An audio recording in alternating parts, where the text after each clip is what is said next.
22513. Okay. Kuya, ano pong magandang revenge para sa mga plastic na kaibigan o traitor na kaibigan? Hindi na. Waste of time yan, mag-revenge ka pa dyan. Waste of time na mag-revenge ka pa dyan. After all, after 5 to 10 years, hindi mo na rin naman nakakasalamuha yung mga tao na yan. Alam mo, I have come to that level in life na kung itong tao na to hindi ko makakasama sa mahabang panahon, waste of time na mag-revenge pa. Waste of time. Hindi na naman mananatili yung tao na yun sa buhay mo. So para ano pa? Sa akin, convert mo na lang. Yung sama ng loob mo sa kanya, gawin mong success. Diba? Malayo narating mo sa halimbawa sa pera, ganun. Malayo narating mo sa sa kapangyarihan. Malayo narating mo sa kasikatan. Nakabili ka ng ganito, nakabili ka ng ganyan, nakabili ka ng ganito, tapos mabuting tao ka pa at the same time. Yun.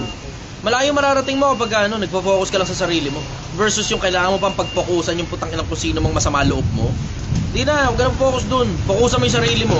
Palayuin mo yung sarili mo. Yun ang sagot ko na. Next question. Tanong naman po